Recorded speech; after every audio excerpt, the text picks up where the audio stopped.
All right, this is the Ozark Lite Ascent 22-foot travel trailer that you've rented from us, and we appreciate the rental.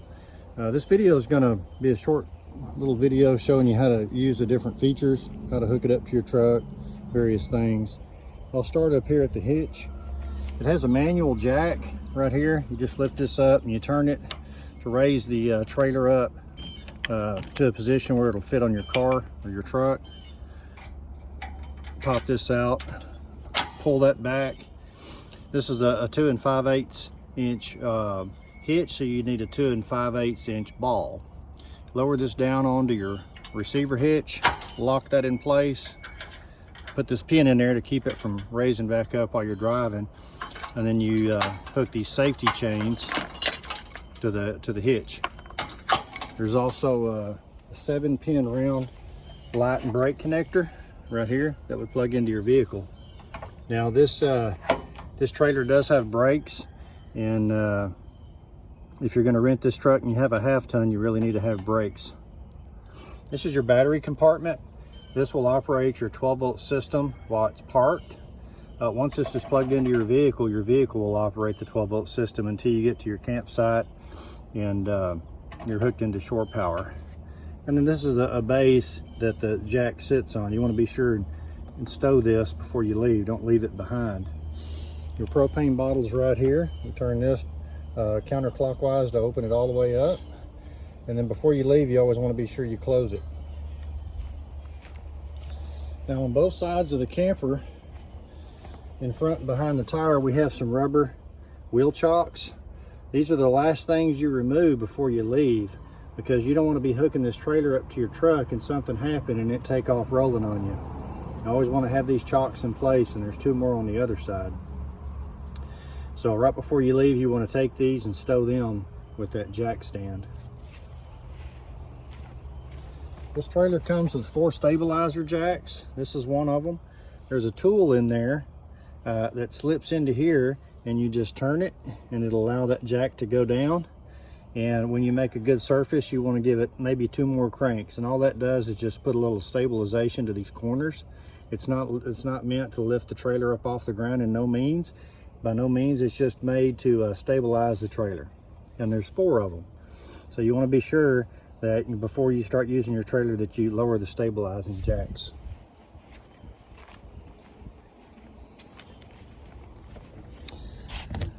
Anytime you're going down the road, you want to be sure this is locked and this is locked, because you don't want these compartments to come open while you're driving. Right here, you can flip this out. That'll hold the lid open for you. Inside here, you're going to find various things like your rope light. This is what we put on the ground around the trailer at night, just to give it some, just a cool factor. You have several folding chairs. These are little devices that you put under the stabilizing braces. I always put 2 under each one. It gives it a good firm support. And this just unscrews at the top and it separates them. Inside this, you'll find your water hose. This is for your fresh water. This is your filter, pressure reducer. There's a 50-amp pigtail. When you go to a campsite, I always recommend plugging into the 50-amp with this, and then plugging the trailer into this, converting it to 30. Just seems to give you more power, and it'll keep the trailer, the breaker, from tripping. This is an adapter for the side of the water on the side where you hook this hose up. And this is the tool that you use to raise and lower the stabilizing jacks. Real simple. This is a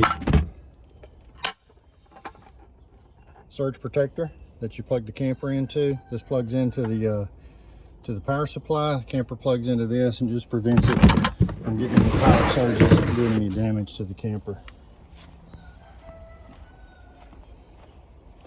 Once you get to your campsite, you want to be sure your camper's level. There is a 4-foot level in there that you can set in the living area, and keep lowering the tongue down or raising it up until it's level.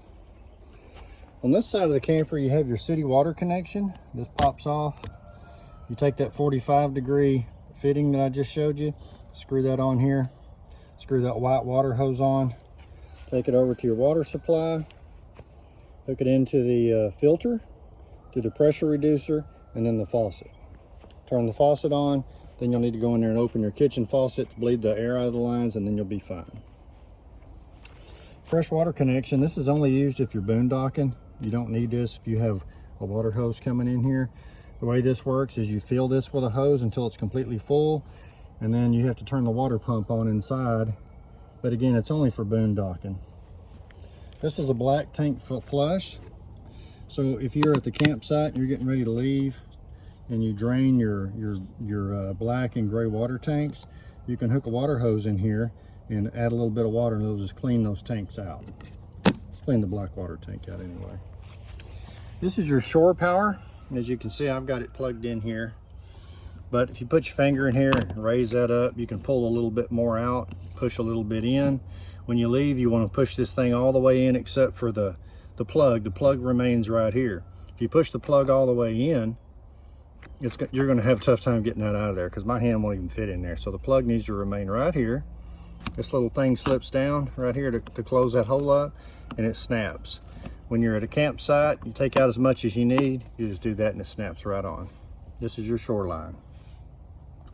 Again, here's the wheel chocks on this side. This is one of the stabilizers on the opposite side. Then you have your clean out. In this compartment right here, there's a plastic container in there with a lid on it. Don't open these gate valves right here. There's one on each side until you take this cover off and hook your sewer hose to this section and the other end to where you're going to dump it. Once this is secured and you're confident it's secured, then you're going to slowly pull this gate valve right here. Remember, the gate valve with the bigger pipe is going to be black water. The gate valve with the smaller pipe is going to be gray water. So since the black water is coming from the commode, you'd want to empty it first. So you'd pull this one first, and you would wait until everything has emptied out of the tank, and then you would close it back and then pull this one out, and that's going to release all your gray water. The gray water is going to help clean out the line, clean the black water out of that line. When you get done, be sure both gate valves are pushed in. Going to disconnect your hose from here, disconnect it from your dump station, and then this cap pops right back on. You just push it on and turn it until it snaps on.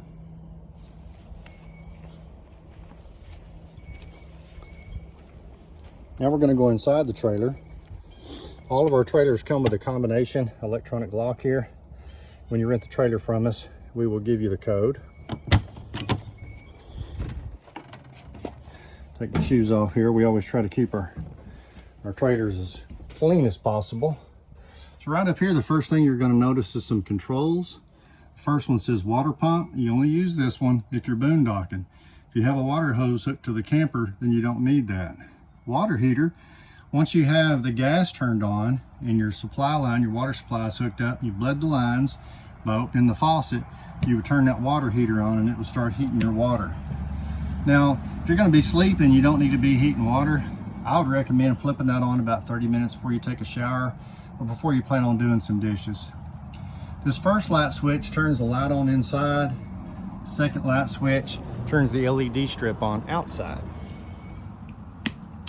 This switch right here allows your awning outside to go out. So if I push the up button, the down button, the awning will go out. Now the awning, you have to pay careful attention to the awning because the thing with the awning is strong winds can damage it. So you want to be sure you're monitoring the winds. But you would take the awning out. I'm going to hit that tree, but it goes out until a little flap comes down. Once the flap comes down, it's out as far as it needs to go. So you're done with your awning. You push the other side of the toggle. It'll bring the awning back in. And again, before you're going to go to bed, I'd probably bring it in. And if the weather starts getting bad, it gets really windy, it's always a good idea to bring that awning in. Anyway, I'll bring it in. I'll finish up after my video. So let's talk about the door. The door has a screen and it has a solid outer door. So if I want the screen, I can push this down and separate the two. I can just push this door open. If I just want fresh air, pull this one too. And then I can slide this plastic cover over to keep bugs from coming in and out. And if I want to leave, I just use this little handle like that. I decide that I want to have both doors, just push the door open and lock together. This is the handle right here for closing. This is how you open it. So pull in two, opening. Once it's closed and you're going to go to bed, you flip that to the left and that'll engage the deadbolt. You want out, you push it back to the right, flip that and you're out. So pulling it two, a little slam will make sure that the locking gauge is good. That's the door. All right, to turn the lights on, the first light I showed you right here is operated by this switch. The rest of them, there's a little button right in the center of the light that you press and it'll turn them on. There's several of these lights throughout the trailer. There's another one up under the sink. There's one in the bathroom. They're everywhere. Okay, this is your RV queen size bed. Your curtains, we did install blackout curtains. So if you want to take a nap in the middle of the day, you can. And there's a little chain right over here. Pull down on that chain. It'll raise your curtain. And if you choose to open this particular window, just push that back, push it out, and it'll lock right there. Let a little fresh air in. Want to close it, pull it around, lock it back. And this is something you want to be sure it's closed before you take off driving down the road. Use this chain to lower the room darkening shade back down. That's that. You do have some closet space on both sides with hangers. An extra blanket. Those square pads right there are designed to fill in these skylights. So if you wanted to take a nap during the day, you would just gently push one up in this one. And there's another one above the shower. Push one in there and it really makes it dark in here. Moving on to the kitchen area, you have two burners. Again, your propane bottle has to be turned on. And you push down on this knob, go to light. Look in this drawer here, it's fully stocked with silverware, but we have a lighter here, and you want to keep lighting it. Now remember, if for some reason you take the bottle off and put a new bottle on, that gas line is going to have air in it, and you'll have to bleed it off. Best way to do it is turn the gas on, and just every few seconds, try lighting it. And then when it lights, let it run for a few seconds, and then turn these off. Once the system's bled, water heater will work with no problem. This will work with no problem. If you choose to use propane on your refrigerator, it'll work with no problem. Moving on to the sink. This is how you turn it on. It swivels. Everybody knows what a kitchen faucet is. Paper towels here. We have a small dish drainer. And then we have a microwave. In here we have K-cups and seasoning. Because underneath the buffet here, you lift this cushion on both sides and there's a board. We have a K-cup coffee machine. There's a toaster. There's pots and pans, various things in there for your use. Another window right here, a large window. It's got the same curtain with a chain over on the right there. Raise that up and let all the light in you want. Opening these in, you'll see we have some bowls, plates, and cups, mixing bowls. There's a remote right here to that TV right there. It's hooked up to the antenna, but it is a smart TV, so you can connect it to your hotspot and you can watch Netflix or whatever you want to watch. There's an electric griddle. This device right here is the thermostat for the heater. And again, once the gas is turned on, if you were cold and wanted to turn the heater on, right now it's in the off position, you would just push this that way and the heater would come on. Now the heater is located right here. So that would engage and heat would start coming out of that device. The refrigerator is right here. To open it, pull on that little handle, that's the freezer. This little handle right here is the refrigerator. Looking at the controls, right now it's in the off position. But if I wanted to run it on gas, flip it to gas. If I want to run it on electric, put it over here on auto. If you have gas on, it'll use gas. If you don't, it'll go to auto.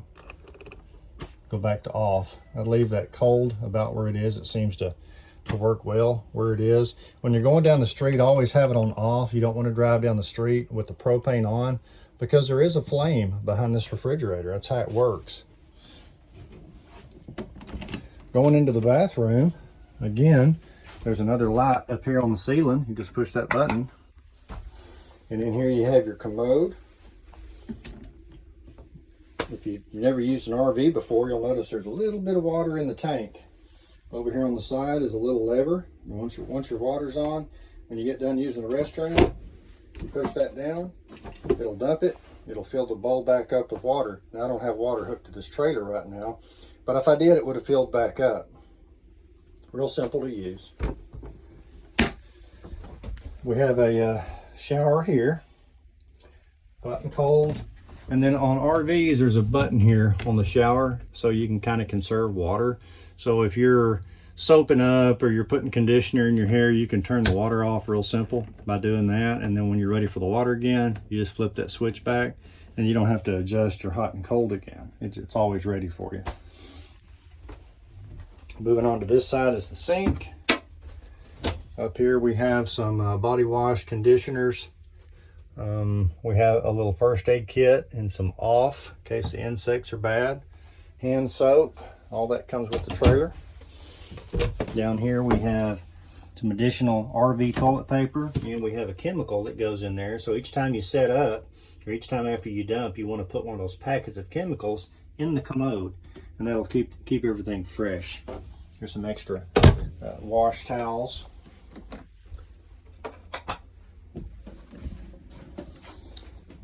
One of the last things I want to discuss is the air conditioner. You'll notice it's located right up here on the ceiling. It's in the off position. But if I flip it around, I can turn it on low fan, high fan, low cool, or high cool. If you put it on cool, that's going to turn the compressor on where cold air comes out. Put it on fan, it's just going to circulate the air in the trailer. Come over here to this side, this is your indicator. It shows you right now it's on the coldest setting. If I want it on a warmer setting, I'll turn it that direction. In summertime, probably going to want it on the coldest. Turn it off, you just flip this back around to off. Cold air is going to come out here. It's going to come out here.